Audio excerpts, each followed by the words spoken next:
सभी भाइयों को जय महाकाल, जय काल भैरव, जय जय महाराज। एक बार फिर मैं आप सभी के समझ उपस्थित हूँ। कल मैंने आपको यह बताया कि किसी घर में प्रेत बाधा, पिशाच, भूत, हवा या निगेटिव एनर्जी के होने के क्या क्या संकेत होते हैं, और इनके मुख्यतः 5 संकेत जो कि अक्सर पाए जाते हैं किसी ऐसे घर में जहाँ निगेटिव एनर्जी होती है। उन 5 संकेतों को भी मैंने कल अपने वीडियो में आप सबको बताया। आज मेरी ये दूसरी वीडियो है। मैं आप सभी को इस वीडियो के माध्यम से ये बताने की कोशिश करूँगा कि आखिर आज के समय में, या कहा जाए आज से काफ़ी पिछले पुराने सालों के बीच भी कई ऐसी घटनाएं होती हैं जहाँ पे लोग कहते हैं या लोगों को मानना है कि आत्माएं होती हैं, आत्माएं भटकती हैं। तो आत्मा होना ये तो विज्ञान ने भी आज साबित कर दिया है कि हाँ, आत्माएं होती हैं। मगर ये आत्माएं भटकती क्यों हैं? इनको मुक्ति क्यों नहीं मिलती? इन्हें दूसरा शरीर या उनकी दूसरी ज़िंदगी उन्हें क्यों नहीं मिल पाती? वो क्यों हमारे ही बीच में रहती हैं? ऐसा क्यों? तो इसी बात को लेकर मैं आपको इस वीडियो में ये बताऊंगा कि आत्माएं आखिर भटकती क्यों? क्या ऐसा है जो उन्हें भटकने पर मजबूर करता है या वो भटकती हैं? इससे पहले मैं अपने सभी भाइयों को एक बात बता दूं कि जिन भाइयों ने मेरा पिछला वीडियो नहीं देखा वो जाकर देखें, उसे समझें और उसके बाद ही ये मेरा दूसरा वीडियो देखें। तभी आपको समझ आएगा कि आखिर मैं क्या कह रहा हूँ और कैसे कह रहा हूँ। तो इसी बात को आगे बढ़ाते हुए मैं आपको बताने जा रहा हूँ कि आत्माएं भटकती क्यों हैं।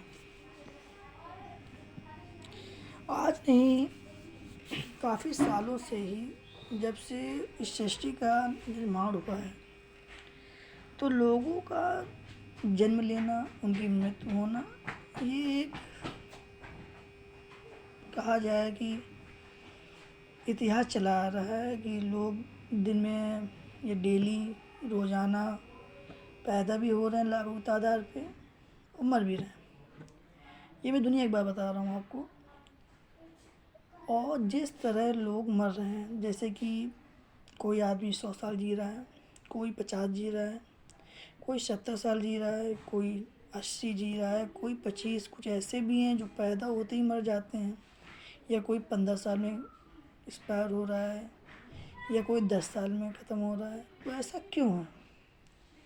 एक ही घर के 2 भाई जिनका जन्म हुआ एक साथ, अच्छे से पढ़े खेले, सब कुछ साथ हुआ, तो बड़ा वाला या छोटा वाला 10 साल, 5 साल, 8 साल के अंदर ख़त्म हो गया, और उसी का जुड़वा भाई वो 100 साल जी रहा है। तो ऐसा क्यों है?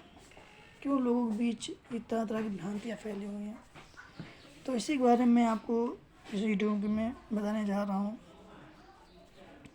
कि जब कभी कोई व्यक्ति इस संसार में जन्म लेता है, तो जन्म लेने के 5 साल, 4 साल, या ये कहा जाए जब तक उसका देहांत नहीं होता, वो किसी भी एज में ख़त्म हो, 15 साल, 14 साल, 13, 50, 70, तो उसके उस जीवनचर्या या उसके जीवन में, उसके देहांत के बीच में कुछ ऐसी उसकी इच्छाएं होती हैं, या कहा जाए उसकी कुछ ऐसी कामनाएं होती हैं जिससे वो पूरा करने के लिए लगा रहता है। सारा जीवन लगा रहता है कि किसी की इच्छा है कि मुझे घर बनाना है, किसी की इच्छा है मुझे एक नई कार लेनी है, किसी की इच्छा है कि मेरा बच्चा अच्छे कॉलेज, अच्छे स्कूल में पढ़े, किसी की इच्छा है कि मेरी बेटी घर में अच्छी समय में शादी हो जाए। तो ऐसी बहुत सारी हर आदमी दिल में इच्छाएं होती हैं। मगर इसी बीच आपके मन में कई सारी इच्छाएं हैं, प्रबल इच्छाएं हैं, और इसी बीच आप कि अकस्मात मृत्यु होती है। आपके मन में, आपके दिल में वो सारी इच्छाएं प्रबल है कि मुझे ये करना है अपने जीवन के अंत तक, मगर आपके जीवन की कोई एक कहा जाए निर्धारित तारीख नहीं है। आप किसी भी वक्त मृत्यु को प्राप्त हो सकते हैं। और ऐसे में ही जब कोई इंसान अचानक मृत्यु को प्राप्त होता है तो उसकी इच्छाएं जो उसके मन में हैं वो जागृत रहती हैं। और एक यही कारण है कि जो व्यक्ति मृत्यु को प्राप्त होता है उसकी आत्मा को शांति नहीं मिलती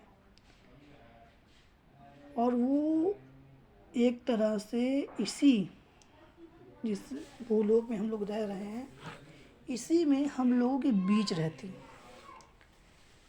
क्योंकि उनका एक प्रकार देखा जाए उत्थान नहीं होता है या वो ये संसार छोड़ के जाना नहीं चाहते हैं। और कब तक?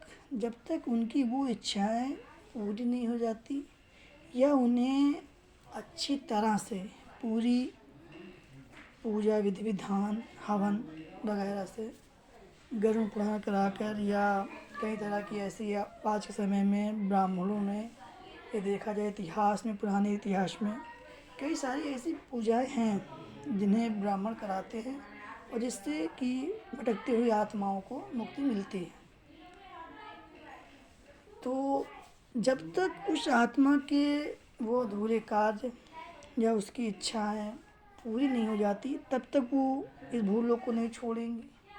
और या तो अगर आपको उससे मुक्ति दिलानी है तो आपको पूजा पाठ या उस तरह की जो विधि विधान है उस तरह से आपको सारी चीज़ें करानी पड़ेंगी।